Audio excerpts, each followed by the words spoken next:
Inspire with Nendrix, the foundation.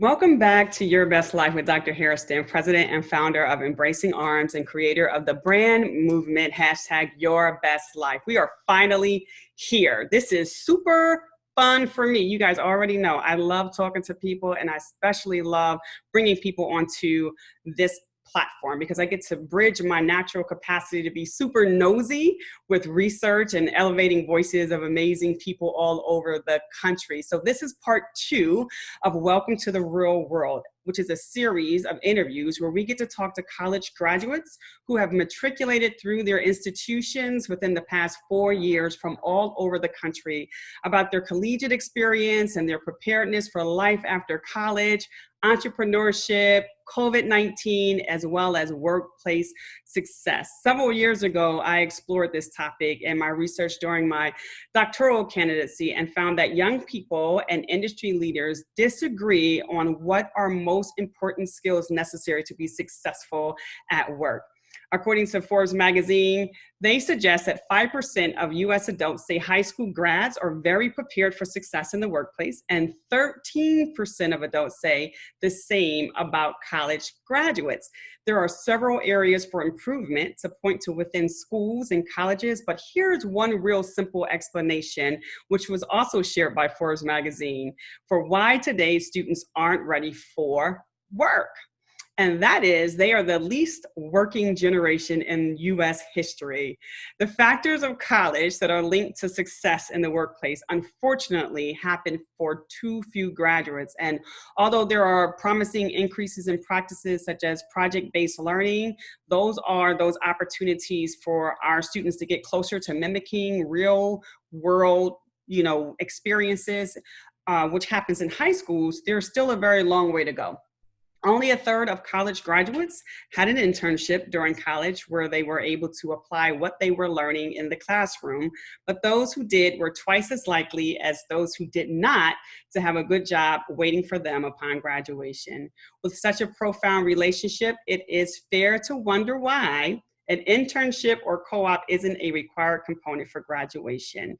So here we are, my second participant in this amazing series is here to talk to us a little bit about her experience, and her name is Phoenicia Bundage. Phoenicia graduated with her bachelor's degree in 2016 from Prairie View A&M University in Texas, and with her master's degree in communication from the Dallas Baptist University with a concentration in ministry.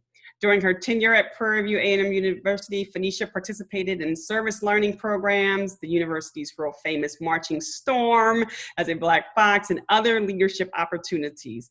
She is also the founder of Imuna Creative Agency, which is a faith-based boutique design and consulting firm crafted to focus on rising and established creatives and business owners. So we want to give a warm welcome to Phoenicia, and thank you for agreeing to hang out with me today. Of course. Oh, I love you. How are you? I'm good. How are you? I'm wonderful. It's a pleasure to have you hanging out. I know that it's been a busy season with your business, entrepreneurship, and everything else that's going on in this world, and that you carved out some time to sit with me today is a blessing. And I gave the audience a little bit about who you are. So I'm gonna give you a couple minutes to allow the listeners to find out a little bit more about who you are. Of course. Well, like she said, my name is Phoenicia Bundage. I am a proud alumna of the Prairie View A&M University, the best HBCU on this side of the planet. Black Fox, yes, proud of that. Like she said, I was in plenty of organizations in college. I was one of those students that didn't leave any organization untouched. So I was always well involved. That was my way of getting acclimated to the atmosphere. I loved being involved. I had the opportunity of holding many titles: Vice President, Miss Baptist Student Movement, Miss National Baptist Student Union. I moved on from college and went on to graduate school. And I got my master's, which is still kind of unbelievable to me. So it still doesn't feel like that was definitely an experience in itself because I want to say I kind of tricked the system a little bit because it wasn't supposed to be an online master's program, but I changed it into an online master's program because I didn't reside in Dallas. So, right, so I had to like trick the system a little bit, but I ended up getting my master's completely online, and I was inducted into the Lambda Pi Eta Communications Honor Society, and I also graduated summa cum laude. So.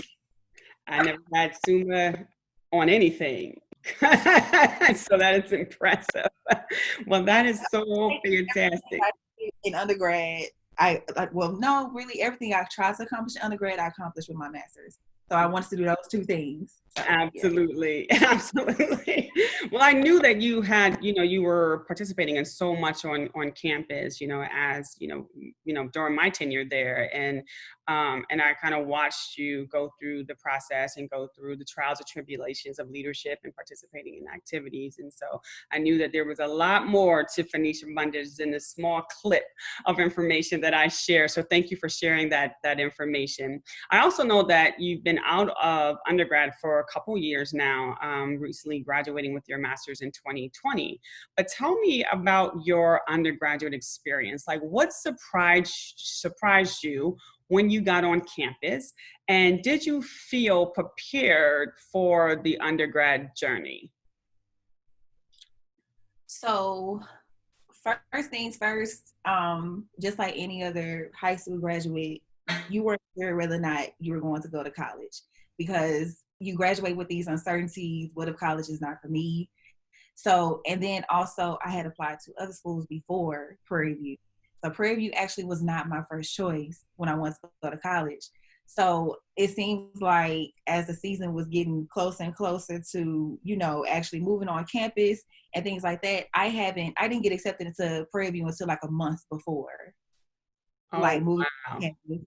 So, and it was daunting because I was like, dang, well, I haven't gotten an acceptance letter from anybody. So what if this means that I'm not meant to go to college?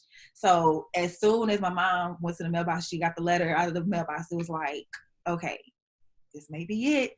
So I opened the letter, and as soon as I opened it, it was like, congratulations. I didn't read anything else. I just started crying because it was like, I didn't think I was going to go to college, but I am. So I'm preparing to go to college. As soon as I get onto campus, it's like a whole new world. Mm-hmm. So the only thing you see is like cars lined up down the street, freshmen getting out of the cars, getting to the dorms, packing up stuff. And it's like, man, like this is where I'm going to be like for the next 4 years. Mm-hmm. So, and it seems like as soon as you step outside of the car, it's like a whole new aura comes over you. And it's like, okay, I'm no longer Phoenicia, the baby or the high school graduate. I'm now a college freshman, and you have all these opportunities in front of you. And it's just like, the first day of class, I was super excited. I'm probably the most excited freshman ever. And it's like you're so excited because you're surrounded by so many personalities, different cultures. Like I thought I had a culture shock when I was in high school because my high school is like the largest in the city. And it's like you get to college and you still see this whole plethora of cultures, but you're at a historically Black college, So that whole experience, just getting acclimated to that and knowing that, okay, well, I'm really in control of my destiny now. Mm-hmm. So, and you have to develop these disciplines like, okay, well, mom is not here to get me out of bed today. So do I really feel like going to class today? Right. And, and it's like, you just have to develop these things and kind of discipline yourself because you're setting the standard for yourself because there's really nobody there to tell you like exactly what you need to do. So it's only when you when you surround yourself with certain people and get involved in organizations, that's when you become, surrounded by people who can actually like guide you a little bit. Mm-hmm. But until you join those organizations, it's you and your mentality, your conscience. So you kind of have to put that into your mind and say, okay, well, this is my time. What am I going to do with it? Right. So my freshman year, that's all it was about. It's funny because I didn't go to an HBCU in undergrad. I didn't have the pleasure of experiencing that until I, studied for my PhD. And, the moment like you, the moment I stepped on campus, I'm like, wow, like I missed out on all of this and, an undergrad. And I also got an opportunity to kind of watch move-in day, freshman move-in day, which was beyond anything I've ever seen ever. And, but you completely, it's almost as if, the moment you step on campus, you become completely connected and married to that university. It's like, this is my campus. You almost feel like an alum. Your first day, you're like, I'm an alum. I own this. I take ownership. So it's a beautiful thing to see. And it's interesting because you were talking a little bit about participating in activities. Like I was reading an article, California State Sacramento study found that students who got involved on campus had higher rates of retention and graduation, as well as higher GPAs. And then another study at Purdue showed that among students with a GPA of 3.0 or higher, the GPAs of campus organization officers tended to be even higher. So I'm always encouraging, and this, my mentees to get involved in campus experiences, especially opportunities that will help them to develop their soft skills like critical thinking and conflict management and teamwork, and especially effective communication. What soft skills do you think was necessary for you to be successful during your collegiate experience? And what programs or organizations or maybe people on campus that help you develop those skills? So the main soft skills that I definitely walked away with was problem solving, conflict management, and time management. So those three things are very, very, very, I can't even say how they played so many parts when it comes to figuring out, what's for you, things that you have to go through in order to figure out, okay, well, this may not work for me, so let me try something else. So it's like, that's like all part of conflict management. If something doesn't work in this area, it's always other areas that you can go to find your match, find your fit. So, because not all organizations on campus are meant for every student, exactly. So every organization has its niche. So if you're a communication student, there's communications organizations. Like if you're into ministry, there's ministry. Band, there's band for cities and sororities. So it's like definitely knowing how to find your fit. That conflict management, that's a huge part of that. Problem solving, same thing. Like knowing how to talk through problems correctly, using the right jargon, or not necessarily jargon, but the right verbiage to handle certain situations. With me, when I was a part of a lot of organizations, a lot of my positions put me in a place where I get to sit in the same room as the president. I get to sit in the same room as the executive director of communications or the director of bands. So it's like, for me, these organizations put me in spots where I had no choice but to learn how to talk to these people and how to use the right words without coming off, as, oh, well, maybe she's not as competent as we thought she was. Right. So it was a lot of those situations where I really had to being in these organizations and being put in these positions. It matured me a lot. Right. So even with Panthers United, that was the first time I got a chance to sit in a meeting was with Mr. Williams. So that was my first exposure to Panthers United, because I was looking for an organization to find my fit. Right. And in that organization, it was a community service organization. So within that, it was people who are part of different other organizations coming together. So it's like you had that unified fit of all types of personalities, all types of careers, like all types of hobbies, interests, and you had all this into one huge melting pot. Right. That's what Panthers United was. Like, and it plays off the name, Panthers United. So being a part of that, I was glad that was the first organization that I was a part of, because that's what, pushed me and propelled me forward to get my footing, because I met so many students. And then when I returned to Prairie View and I had a chance to meet you through the organization, and you were the first person to put me into like my actual like position of leadership. So being able to have that, that's when I was able to have someone to push me. Mm-hmm. Right. And in that, you taught me time management. Like, because a lot of it. a lot of time management. And then when I was told that I was going to be the coordinator for this huge event, it was like, I've never done anything like this in my life. Like, what is she thinking? She is crazy. Like, I'm just a junior in college. I don't know nothing about putting forward no program. And then I learned all of those soft skills, or even I encompassed everything that I had learned prior to into this one position. Right. The time management, conflict management. Right. You did well. You did well. If no one never told you, you did well, and I'm really good at making sure I dump people into opportunities, sometimes without them knowing that it's happening. But yes. you grabbed the reins and you did very, very well. So if no one had an opportunity to tell you that, I'm telling you that right now. Thank you so much, because I felt like my head was going to explode so many times. But then that's when you figure out that you don't have to do everything by yourself. That's when you pull people in different areas that you may not be so knowledgeable in. Right. And their experience and what they have, and you put it all together. So right. My team, I'm so grateful for my team. I still talk to them to this day. And because they really held my head together. Mm-hmm. People knew more problem solving skills than I did. It was like, hey, why don't you do it this way? And I was like, okay, you know what, I'm gonna go with it. Right. It was so much, but I love it. Like, that program really, to me, is what started to put eyes on me as a student, because it's like, who is this person right. who did this event? We've never seen her before. We've never seen her outside of the classroom do anything. And it's like, this is that program. Yeah, so from that program, it just started a whole flood of, I have to know who this lady is. Right.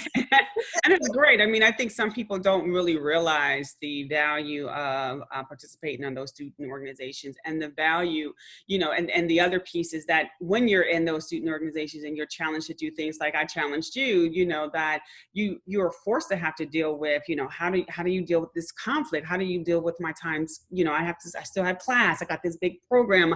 I've never done this before. And, I used to always be told, fake it until you make it, jump in there, figure it out, put the right people in place. And, you don't have to do it all yourself. So having all of that stress, on you, and, remembering all of the skills that you, acquired throughout your time, even before coming to college, skills that maybe your parents had taught you, or maybe people in your church has taught you, that you can tap into all of those in that one place. So, I'm thankful for my students who kind of take on my challenges. So that was fundamental in a lot of our students' growth. And so we also, we know COVID-19 is here, right? And we're dealing with that. We're dealing with the crisis that's connected with that. And in the Harvard Business Review, they share that as the colleges associated, as the colleges and some of the challenges with those colleges that are associated with the coronavirus pandemic starts to mount, there is absolutely no shortage of innovative entrepreneurs who have stepped up to help, and that the COVID-19 pandemic has clearly confirmed the maxim that crisis actually breeds innovation and opportunity. So this is allowing young recent graduates like yourself to dive right in, using their collegiate skills and practical skills to address a real need in their communities and across the globe. How has some of those soft skills that you mentioned, conflict management, time management, problem solving, how did some of those skills that you mentioned help you to be successful, not only in the workplace, but as an entrepreneur? And how has COVID-19 inspired or derailed your entrepreneurial creativity? So Immuna happened last year, actually. So it was founded in 2019, but 2020 was actually the year where I kind of dug a little bit deeper into it, because I was getting ready to graduate with my master's. So I kind of felt like, okay, well, it's time for you to put a lot of effort into your business, because this is what you want to do. Mm-hmm. So, and then all of a sudden, good old Rona just came on through. She came going through, and she said, okay, well, what you gonna do? What's gonna happen? Because in my mind, I'm thinking, okay, I'm about to graduate, I'm gonna walk off stage and I'm gonna have this job lined up and also no, none of that happened. So it forced me to put more energy into my business, because it gives me an opportunity to, like you said, use my skills that I've learned and put them into my business, and knowing how to make my business flourish and stay afloat. So it causes you to be like innovative times 10, because one, you have to figure out, okay, how do I keep my retainer? Like, how do I keep my clients entertained? How do I keep my clients coming back? Like, how do I keep my social media popping? How do I organize my social media? And it's just all these things come at you at once. But then you have to figure out, okay, well, you have to learn how to tackle certain things in certain phases. That's what Corona has really taught me, because I'm trying to figure out all these things all at once, but it's kind of like you'll put yourself into a complete frenzy, and you're not getting the results that you want because you're not really taking the time to adapt. That's another one, adapting. Oh yeah. So that's a soft skill. Oh yeah. Who adapting? Like, you just have to be, I don't want to say prepared, because nothing can really prepare you for stuff like this. Like, we didn't know that we were going to be in a full-on pandemic for this long. Exactly. So it's just like adapting to that, and then knowing how to go back and rework certain things. So with Immuna, I started off wanting to just focus like strictly on ministries, but then I soon figured out that I was putting myself in a box. Right. So, because at this time, not to say that there's not ministries that need it, or there's not anyone who needs the help, but it's plenty more people besides ministries that need that branding, that need that, they need that direction. They don't necessarily know where they want to go, what audience they cater to, what should your design look like? What's going to appeal to people? Absolutely. So these are things that other entrepreneurs need. Right. So it's the year of the entrepreneur. Right. So that's business. So now it's like, okay, now I know what my focus is. I need to make sure that any post that I put out is basically saying things that the normal entrepreneur may think. Like, dang, I need to get on my brand and stuff. Like, I don't know how to do that. Oh, well, we offer brand auditing. Do you want to figure out, like, who is your audience? We will help you with that. So it's things like that. Like, it teaches you how to find your balance, and not necessarily going above and beyond when you really, not saying that you don't have to, but you just have to know your place, stay in your lane. And that's been beneficial for me, like watching, I follow all of my students. Whenever my students start a business, I'm on it. I'm like, oh, you're selling candles. I'm about to buy that. Oh, t-shirt, I got all your t-shirts.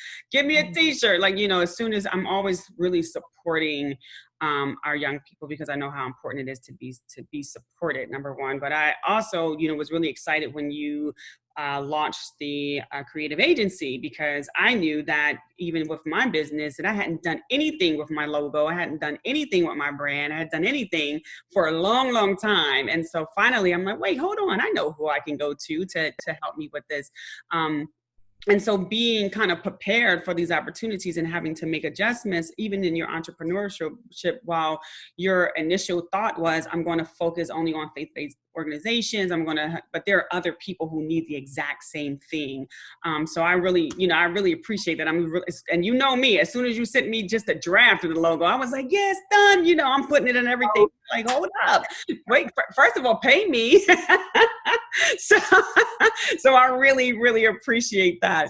And I will say that, I also was kind of looking at the CNBC article on this platform called Make It, and they were talking about the class of 2020 and how it has become known as the class of COVID-19 because of the coronavirus, of course, pandemic, and that these students have been forced to cut their college careers short. They had to give up traditional graduation ceremonies. We know that because we did yours virtually. And we begin, and start to begin their professional careers, during the most hostile labor market, since the Great Depression, right? So a lot of our young people are will be coming back in the fall, like really bruised, you know, and scarred. And some of them have, you know, experienced maybe the death of a loved one. Some of them may have experienced not being able to attend, of course, their own graduation from high school. Some of them may have had, you know, babies that were born, you know, that they couldn't be there for, nieces and nephews, and all of those things that they, you know, that they've seen only on the internet because of COVID-19. So, you know, I've been asking my interviewees that are coming on this space to give some advice to young people coming into the fall, but I want you to give some advice. What advice would you give professors? What advice would you give professors who will be receiving students this fall?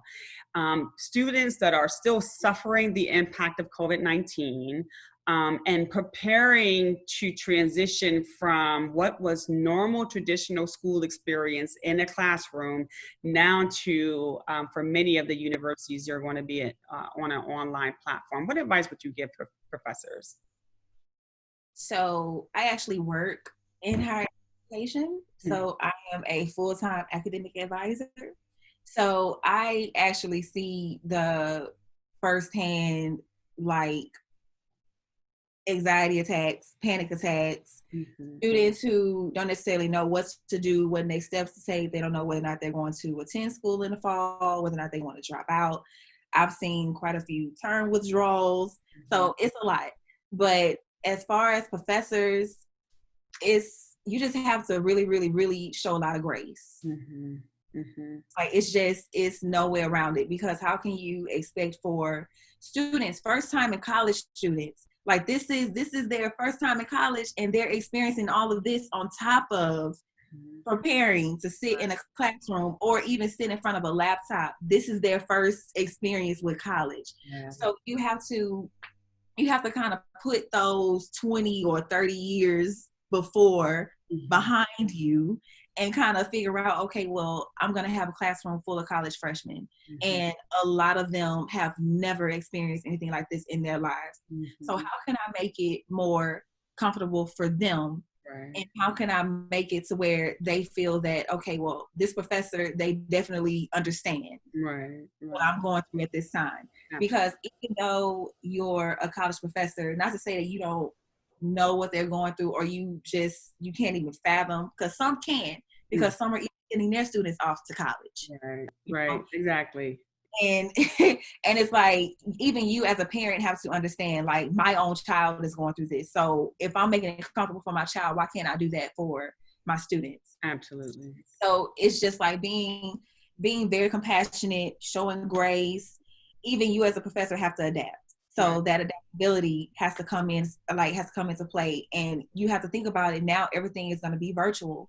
But unfortunately, with U of H, and it's just, I don't get it. Like, what's so important about you just having to have students on campus during this time? And U of H is the second largest, like, university when it comes to diversity and students. 40,000 students trying to come back to campus, or even trying to switch between face-to-face and hybrid and asynchronous and synchronous instruction.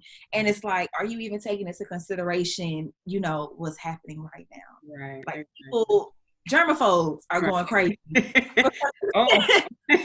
I know that's the truth. Are going crazy. It's like, I don't want to sit in the classroom. And then you have students who are still adamant about sitting in a classroom. And me, as a professional, it's like, I know I'm supposed to tell you, you know, yeah, you can do that. No, I'm telling you not to do that. If you have the option of not sitting in a face-to-face option or a classroom, don't do it. Exactly. Just take the online classes. I'm pretty sure there are plenty of things that are happening to where they're making it more comfortable for you to actually sit in front of your computer and not feel that, okay, well, this is so draining.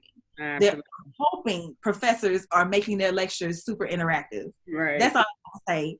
And because Yeah, and I was going to say, that's the other thing, like showing grace, but also being cognizant of the fact that now you're going to be dealing with students who have different learning styles. And so the educators, the professors are going to have to tap into a new skill on teaching to those different types of learning styles. I'm very kinesthetic. I need to be hands-on. I need to be in that space. I need to be moving.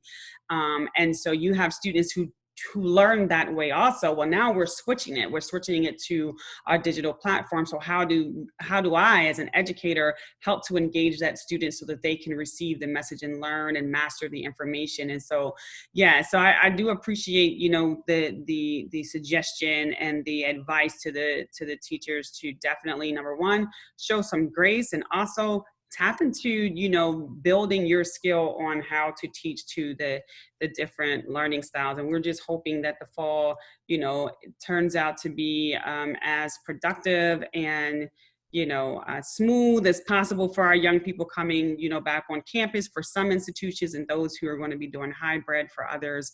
But thank you, though. Thank you for that advice and those suggestions. We're going to switch right into our lightning round. We got 5 questions for you. So we're going to switch right on over. We got 20 seconds to tackle 5 statements. They're considered controversial in nature. And so you can choose to respond or pass any of these statements that I share with you. So are you ready for the lightning round? Yes. She sounds real hesitant. We're going to do it anyway. So, all righty. First question or first statement. Online class versus face-to-face? Online.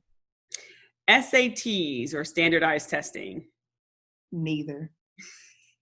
Black history as a required course in high school? Yes. Student loan forgiveness? Yes. Dating while in college?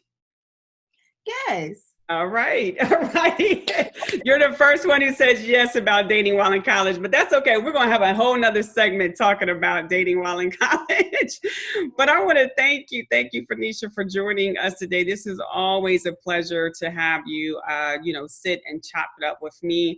And I also want to thank our listeners out there for tuning in. If there was something that you heard today that energized you or triggered additional questions, please remember to comment below, like, share, and subscribe. And join us again next week for part 3 of Welcome to the Real World with Brittany White, Delaware Valley University alum. I want to remind my listeners to be safe out there. Please be safe. Practice social distancing. And if you don't want to wear a face covering for you, wear it because you care about other people. Also, remember to go out into your community and embrace someone because they are waiting for you. Continue to live your best life. Hello, Embracing Arms community. My name is Fenisha Bundage, entrepreneur, founder, and creator of the Immuna Creative Agency, Prairie View A&M University, and Dallas Baptist University alumna, and I'm here to tell you to live your best life. Inspire with Nendrix. The foundation. My Lacasa boy, this is my residence. My prescription boy, this is my medicine. The world can be sickening, living in house resemblance. Not to mention the media's effort to keep us in the most simplistic state of mind. Lowest age bracket committing the highest rate of crime. People die